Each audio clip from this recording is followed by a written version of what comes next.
राम राम जी सबको। ज्ञान की बातें चैनल में आप सबका स्वागत है। उम्मीद करती हूँ कि आप खुश होंगे, स्वस्थ होंगे, निरोग होंगे। परमपिता परमात्मा से प्रार्थना करती हूँ कि आपको खुश रखे, स्वस्थ रखे, निरोग रखे। आज शिव पुराण का अध्याय 35वां पढ़ेंगे। 35वां अध्याय। ब्रह्मा जी कहते हैं, नारद, एक दिन मैंने तुम्हारे साथ जाकर पिता के पास खड़ी हुई सती को देखा। वह तीनों लोगों की सर्वभूता सुंदरी थी। उसके पिता ने मुझे नमस्कार करके तुम्हारा भी सत्कार किया। यह देख लोक लीला का अनुसरण करने वाली सती ने भक्ति और प्रसन्नता के साथ मुझको और तुमको प्रणाम किया। नारद, तदंतर सती की ओर देखते हुए हम और तुम दक्ष के लिए शुभ आसन पर बैठ गए। तत्पश्चात मैंने उस विनयशिला बालिका से कहा, सती, जो केवल तुम्हें ही चाहते हैं और तुम्हारे मन में भी एकमात्र जिनकी कामना है, उन्हीं सर्वज्ञ जगदीश्वर महादेव जी को तुम पति रूप में प्राप्त करो। शुभ है, जो तुम्हारे सिवा दूसरी किसी स्त्री को पति रूप में न ग्रहण कर सके हैं, न करते हैं, न भविष्य में ग्रहण करेंगे, वे ही भगवान शिव तुम्हारे पति हों। वे तुम्हारे योग्य हैं, दूसरे के नहीं। नारद, सती से ऐसा कहकर मैं दक्ष के घर में देर तक ठहरा, फिर उनसे विदा ले मैं और तुम दोनों अपने अपने स्थान को चले आए। मेरी बात को सुनकर दक्ष को बड़ी प्रसन्नता हुई। उनकी सारी मानसिक चिंता दूर होगी और उन्होंने अपनी पुत्री को परमेश्वरी समझकर गोद में उठा लिया। इस प्रकार कुमारोचित सुंदर लीला विहारों से शोभित होती हुई भक्तवत्सला सती, जो स्वेच्छा से मानव रूप धारण करके प्रकट हुई थी, कुमारावस्था पार कर गई। बाल्यावस्था बिताकर किंचित युवावस्था को प्राप्त हुई सती अत्यंत तेज एवं शोभा से संपन्न हो संपूर्ण अंगों से मनोहर दिखाई देने लगी। लोकेश दक्ष ने देखा कि सती के शरीर में युवा अवस्था के लक्षण प्रकट होने लगे। तब उनके मन में चिंता हुई कि मैं महादेव जी के साथ इनका विवाह कैसे करूं। सती स्वयं भी महादेव जी को पाने की प्रतिदिन अभिलाषा रखती थी। अतः पिता के मनोभाव को समझकर वे माता के निकट गई। विशाल बुद्धि वाली सती रूपिणी परमेश्वरी शिवा ने अपनी माता वारिणी से भगवान शंकर की प्रसन्नता के निमित्त तपस्या करने के लिए आज्ञा मांगी। माता की आज्ञा मिल गई। अतः दृढ़ता पूर्वक व्रत का पालन करने वाली सती ने महेश्वर को पति रूप में प्राप्त करने के लिए अपने घर पर ही उनकी आराधना आरंभ की। आश्विन मास में नंदा तिथियों में उन्होंने भक्ति पूर्वक गुड़ भात और नमक चढ़ाकर भगवान शिव का पूजन किया और उन्हें नमस्कार करके उसी नियम के साथ उस मास को व्यतीत किया। कार्तिक मास की चतुर्दशी को सजाकर रखे हुए मालपुओं और खीर से परमेश्वर शिव की आराधना करके वे निरंतर उनका चिंतन करने लगी।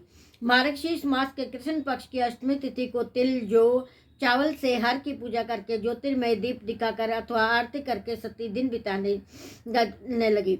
पौष मास के शुक्ल पक्ष के सप्तमी को रात भर जागरण करके प्रातःकाल खिचड़ी का नैवेद्य लगा शिव की पूजा करती। माघ की पूर्णिमा को रात में जागरण करके सवेरे नदी में नहाती। गीले वस्त्र से ही तट पर बैठकर भगवान शंकर की पूजा करती थी। फाल्गुन मास के कृष्ण पक्ष की चतुर्दशी तिथि को रात में जागरण करके उस रात्रि के चारों पहरों में शिव जी की विशेष पूजा करती और नटों द्वारा नाटक भी कराती थी। चैत्र मास के शुक्ल पक्ष की चतुर्दशी को वे दिन रात शिव का स्मरण करते हुए समय बिताती और ढाक के फूलों तथा दवनों से भगवान शिव की पूजा करती थी। वैशाख शुक्ला तृतीया को सती तिल का आहार करके रहती और नए जौ के भात से रुद्रदेव की पूजा करके उस महीने को बिताती थी।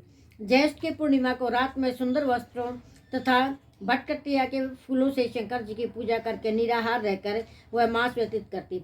आषाढ़ में शुक्ल पक्ष की चतुर्दशी को काले वस्त्र और भटकटिया के फूलों से वे रुद्रदेव का पूजन करती। श्रावण मास के शुक्ल पक्ष की अष्टमी एवं चतुर्दशी को वे गोपवित वस्त्रों तकुश के पवित्रों से शिव की पूजा करती थी।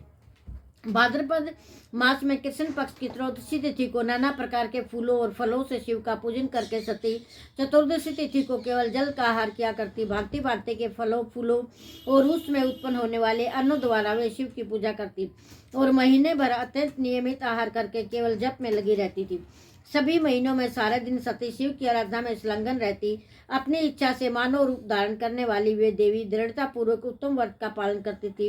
इस प्रकार नंदा व्रत को पूर्ण रूप से समाप्त करके भगवान शिव में अनन्य भाव रखने वाली सती एकाग्रचित्त और बड़े प्रेम से भगवान शिव का ध्यान करने लगी तथा उस ध्यान में ही निश्चल भाव से स्थित हो गई। मुने इसी समय सब देवता और ऋषि भगवान विष्णु और मुझ को आगे करके सती की तपस्या देखने के लिए गए। वहां आकर देवताओं ने देखा सती मूर्तिमती दूसरी सिद्धि के समान जान पड़ती है। वे भगवान शिव के ध्यान में निमग्न हो उस समय सिद्धावस्था में पहुंच गई। समस्त देवताओं ने बड़ी प्रसन्नता के साथ वहां दोनों हाथ जोड़कर सती को नमस्कार किया। मुनियों ने भी मस्तक झुकाए तथा श्री हरि आदि के मन में प्रीति उमड़ आई। श्री विष्णु आदि सब देवता ता मुनि आश्चर्यचकित तो सती देवी की तपस्या की बुरी बुरी प्रशंसा करने लगी। फिर देवी को प्रणाम करके वे देवता और मुनि तुरंत ही गिरिश्रेष्ठ कैलाश को गए। भगवान शिव को बहुत प्रिय है। सावित्री के साथ में और लक्ष्मी के साथ भगवान वासुदेव भी प्रसन्नता पूर्वक महादेव जी के निकट गए। वहां जाकर भगवान शिव को देखते ही बड़े वेग से प्रणाम करके सब देवताओं ने हाथ जोड़कर विनीत भाव से नाना प्रकार के स्तोत्रों द्वारा उनकी स्तुति करके अंत में कहा, प्रभु आपकी सत्व रजोत्तम नामक 3 शक्तियां हैं, उनके राग आदि वेग ऐसे ही है। वेत्रीय अथवा लोकप्रिय आपका स्वरूप है। आप शरणागतों के पालक है तथा आपकी शक्ति बहुत बड़ी है, उसकी कहीं कोई सीमा नहीं है। आपको नमस्कार है दुर्गापते। जिनकी इंद्रियां दुष्ट है, वश में नहीं हो पाती, उनके लिए आपकी प्राप्ति का कोई मार्ग सुलभ नहीं है। आप सदा भक्तों के उद्धार में तत्पर रहते हैं। आपका तेज छिपा हुआ है, आपको नमस्कार है। आपकी माया शक्ति रूपा जो अहम बुद्धि है, उसमें आत्मा का स्वरूप ढक गया है, अतः ये मूढ़ बुद्धिजीव अपने स्वरूप को नहीं जान पाता। आपकी महिमा का उपार पाना अत्यंत कठिन ही नहीं, सर्वथा असंभव है। हम आप महाप्रभु को मस्तक झुकाते हैं।